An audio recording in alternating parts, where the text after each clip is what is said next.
Hi everyone, my name is Ravish and I teach philosophy and literature. And this is officially the first video on the history of English literature. So let's get started.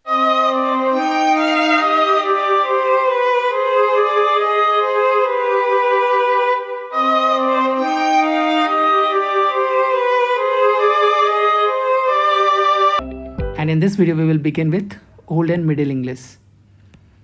That happens between 600 to 1485. All right, you can keep your pen and pencil together so that you can write it down everything. Well, let's understand the chronology. So before we understand, until and unless we understand the chronology, we are not going to understand the background of the literature of the Old English, right? So just give me a second. So in 410 there was a withdrawal of the Roman legion. So there were Roman who attacked on Britain. So there was a withdrawal. We see the withdrawal in 410. So there was a withdrawal of Roman legion. Then in 450 we saw the Saxon and Judith invasion. All right, and this Saxon and Judith invasion basically happened from northwest Germany. So this part here is a Germany, you can say. So from here the Anglo-Saxon influence, that's why we see it. You see the map, Anglo-Saxon influence. So basically this Saxon and Judith invasion happened from the northwest Germany. And in 1501 the King Arthur, there was a reign of King Arthur, because King Arthur became the king of especially in Wessex, and he lived till 537. So you can say in early 16th century. All right, now we're talking about the earlier 16th century. So in the later part of the 16th century we see the establishment of the St. Augustine Church. It was a mission to Canterbury. So most of the poems that we are going to read in the Middle English is going to be the story of the church, St. Augustine Church, and the churchman and the Canterbury. All right, so it's very famous, Canterbury Tales by Chaucer. And in 793 to 95 there was a Viking invasion from Danish and Norway. So if you see, this is a Norway, and you see this is a Danish area. So the Danish from this way and from this way, from here and from here. Sorry, I cannot rub this one because there's no option to remove all these parts. Anyway, so the Viking invasion happened from Danish area and from Norwegian area, which is in Scotland. All right, and if you remember, I'm not sure if you guys watch television series. So there is a season called Vikings. I think they have 6 to 7 season. Please do check it out. You will know, you will understand the idea behind Viking taking over all over the England. So it's a British drama series. It's very, very, very beautiful. So the Vikings were actually, they used to hate Christians. Vikings used to hate Christians, and Vikings are also called the pagans. Pagans, someone who are not liberals, who are not educated, or they do not live like a human life. This is how the Christian described Vikings. So the Vikings, they used to attack Christian colonies, and they used to take it over. All right, now in 1802 England was united. So this is again important here. In 1802 England was united under the King Albert of Wessex. All right, so if you see, this is a part of Wessex, this is a part of Canterbury, this is London.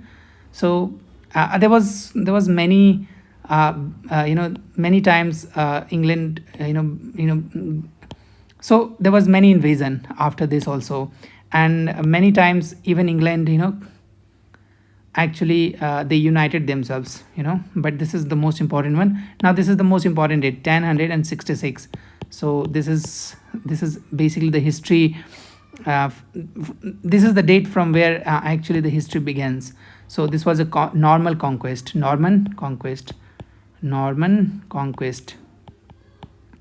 So this is known as a Norman conquest, or you can also say that it was a defeat of the Normandy. It was a defeat of the William of the Normandy at the Hastings. So it's also known as the Norman conquest. That's why it's known as a Norman conquest. All right. Now, as you see, there were a few dialects. UGC has already asked many times. So there were 4 dialects. It's not visible, that's why I'm writing again. So there were 4 dialects. The first one was Northumbria.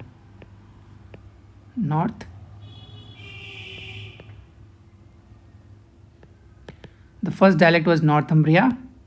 The second dialect was Mercia. You see, this is Mercia, this is Northumbria. And the third one was Kentis. You see, this is a Kent. Now, and the fourth one was Mercia. So there were more dialects, but these 4 were the most important dialects, and UGC has asked many times, what are the 4 main dialects of England, back in Old English, or let's say in 16th century. So it was Northumbria, Mercia, Kentis. I think I have written Mercia twice, so it's West Saxon. West, Sexon. Forgive me, this is not the one. It's a West Saxon dialect. So Northumbria, Mercia, Kentis, and West Saxon. Now, the first fragment of literature is known as a Cadmon's hymn, and actually this was the first Christian religious poem of England. All right, as you know, the church was established. When in 597, right? And from there you can see the first fragment of literature that we find is Cadmon's hymn, which was a first Christian religious poem that we have today in British, and that we have today in history of English literature. Now, this Deor's Lament is also known as Deor Laments was basically a kind of elegies,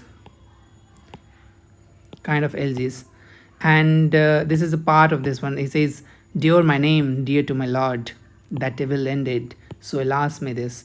So the reason I have concluded this one, because as you can see, the people at this age, in the 16th century, they were writing basically a common's life, a common man's life.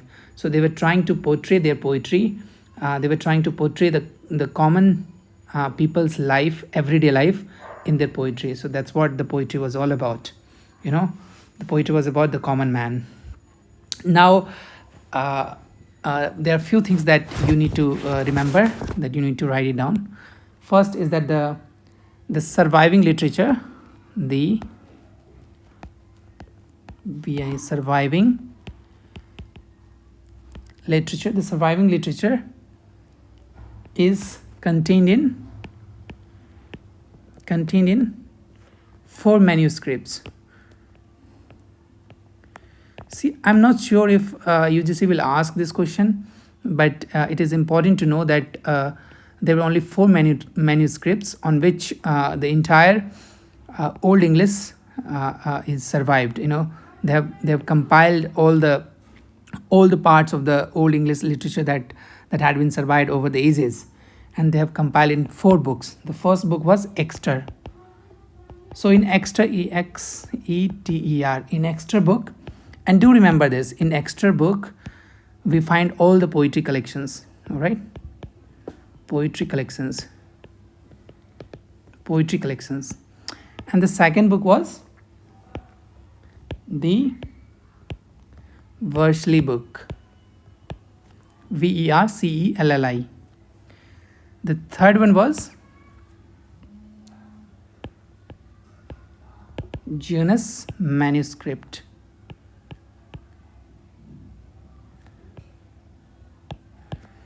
And the fourth one was Cotton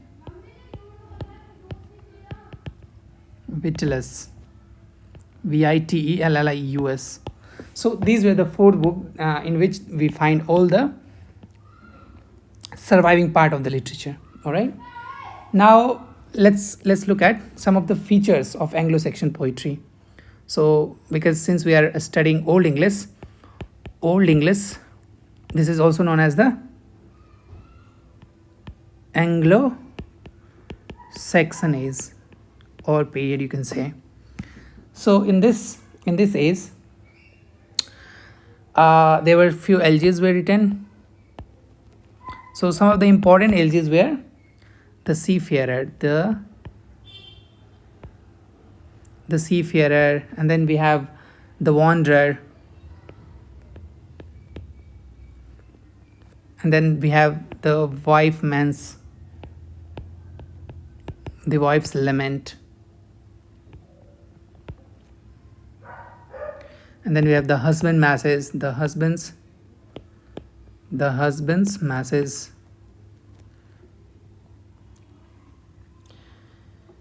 and then we have the ruin. So these are the elegies from the Old English. So if UGC asks which of these followings are the elegy from Old English, then you can understand, right? The seafarer, the wanderer, the wife's lament, the husband's masses, the ruin. Now, two important poems is Wordsworth and Dior. These two are the most important lament, and we have already seen this one. This is the lament, right? Now, this Wordsworth has 144 lines and 3 thulas, which is a kind of part, 3 parts and 144 lines. And in this book we find, what do we find? So in Wordsworth and Dior we find the list of the name of the kings, list of the names of the kings, and we also find the tribes that survived in England back in 16th century, and we also find legendary figure.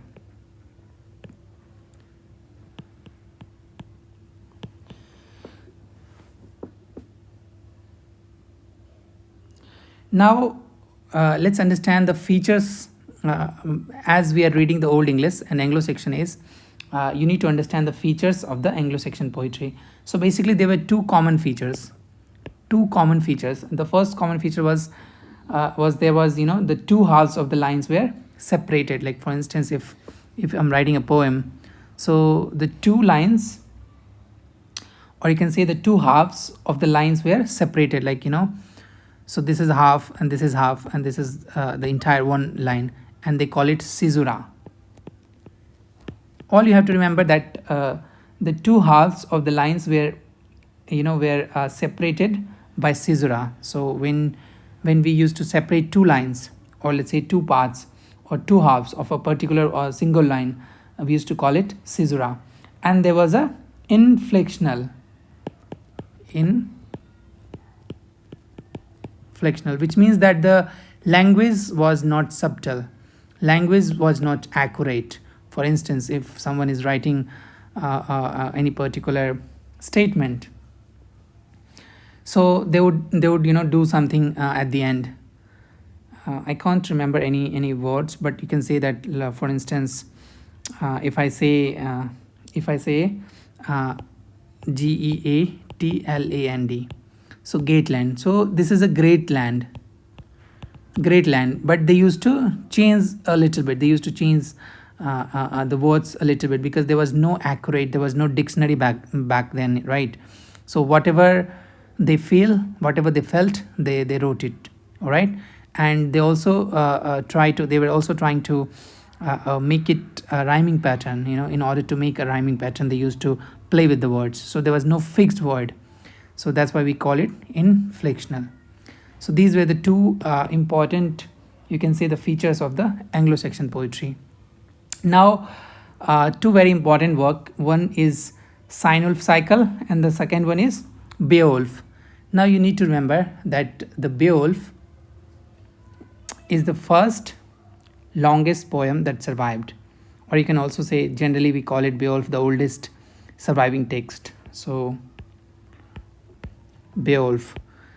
Now we will sometimes they ask questions from Beowulf, so I will try to explain it in couple of minutes. So basically Beowulf has 3,182 lines. So the entire poem Beowulf has 3,182 lines, and it's written in the West Saxon language. It's written in the West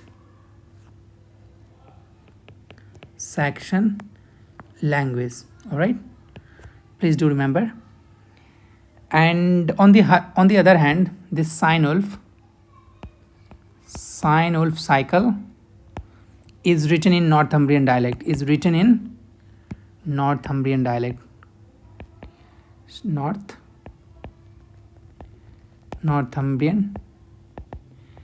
dialect. All right. So Beowulf is written in the West Saxon language, and the Sinulf was written in the Northumbrian dialect. Now this Beowulf, it is divided into two different parts. This poem Beowulf is divided into two parts, and in the first part we see from line 1 to 2,199 lines. This is the first part, and from 2,200 to 3,182 lines we see the final part. In the first part we see that there was a arrival of Beowulf, you can say Beowulf's arrival. So in the first part of the Beowulf, we find that Beowulf arrived from a place called Greatland. So they call it Gateland. Gateland basically means great land. So Beowulf arrived from the Gateland. He kills the Grendel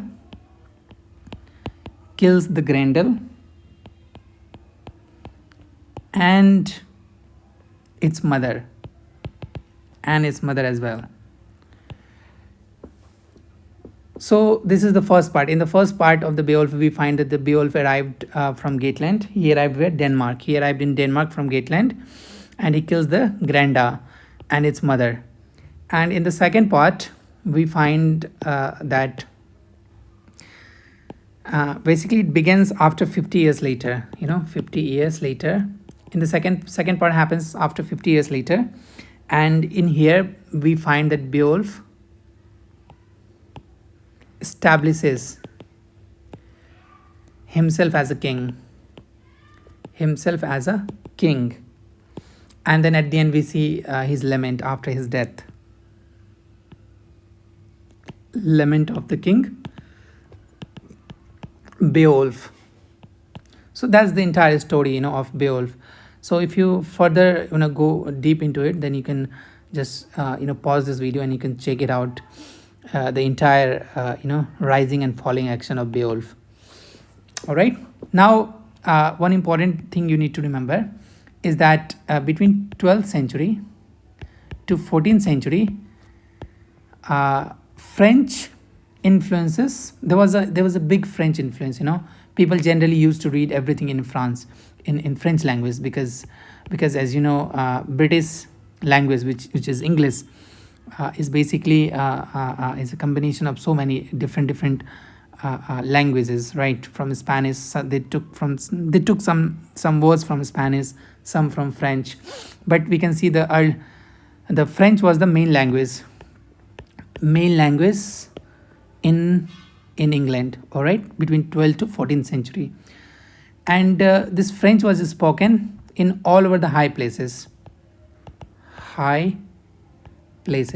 such as King's Court, or you can say at the churches. So all the official works was done in French language.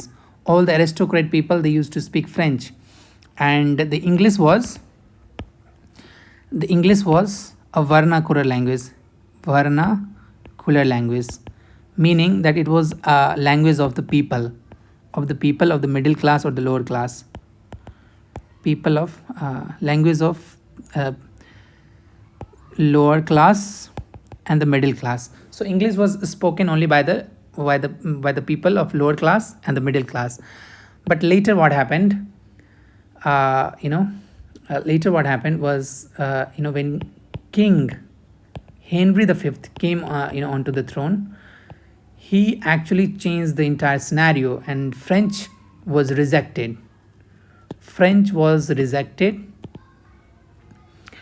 by the King Henry V, and English became the main language. English became the main language under the King Henry V. All right, do remember this. This is very important. All right, and since then everything became all the main English became the main language became the English, which was earlier it was a vernacular, but then later on it became the language of the church, it became the language of the higher classes, it became the language of the court. All right, now some important things that we will look at. Just a second. The idea of an author. So the idea of an author first came in existence by laymen, by laymen, because in the early 20th century he wrote Layman's Brut, which is very famous. Layman's Brut is very famous work, which is also known as the national epic in English. All right, do remember this. And the John Gore wrote a best known work which is called Confessio Mentis, which is written in English. So this Confessio Mentis is written in English. Post Clementis, Vox Clementis is written in Latin, and the Marier du Lema is written in French. So he wrote three important works. So do remember, the John Gore wrote three important works. First is Confessio Mentis, which was written in English. All right. Second was Vox Clementis, which was written in Latin. I think it's very easy to remember, Vox Clementis, which sound very Latin, right? It's Latin. Now Mire Dulamo is written in French. So you can understand by the language itself that it was written in French. And UGC has asked this question. I don't know why they asked this question earlier. It's very easy to understand. Now some another important figure were William Langland, who wrote Piers Plowman. And this story was basically, the William Langland, he was also contemporary of Geoffrey Chaucer. And Langland was writing especially for the lower class, for the poor people, for the countryman, or let's say for someone who works on the field, who works on the field. So that's why we see Piers Plowman. Plowman is someone who plow the grasses, and it's largely based in the countryside, as I've said, and it brings English-French tradition together. So if UGC asks in the 14th century or in the 15th century, which work in English literature do we find that the English and French tradition coming together? So it was William Langland's Piers or Plowman. Now the Kinghorn, dating from about 225, is the earliest surviving verse romance. So if they ask you what is the earliest surviving verse romance, it's a Kinghorn. All right. Now there are few more important points that I really need to write it down. One is just a second.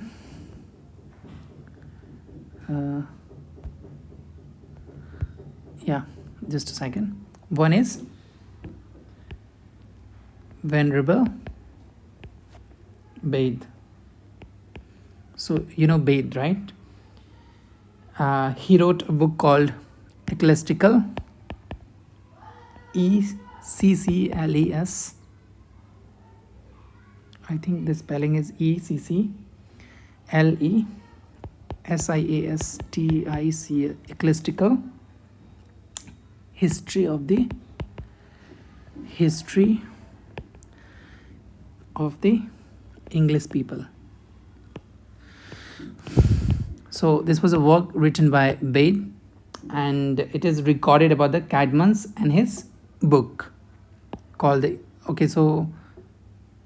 so this man, this Venerable Bede, he recorded the lives of the Cadman in his book called the Ecclesiastical History of English People. All right. Now I think I have literally made everything clear. I hope you find this lecture useful. In the next video, we will study a female, which is basically a woman's voice, you can say. A woman's voice in the 14th century. Actually, the name of the woman was Marie de France. UGC has asked questions from her, and many people don't even know that there was a female who wrote a lot of poem, back in 14th to 16th century, in between 15th to 16th century. All right. So in the next video, we will trace some part of the woman verses and all the leftover works that we need to look at. And after that, in the next to next video, we will start with Geoffrey Chaucer.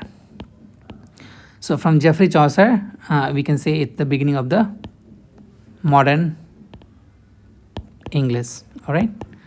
Thanks for watching. See you in the next one. And if you have any query, please write down in the comment section, and I will read it and I will respond to you. Thanks for watching. See you.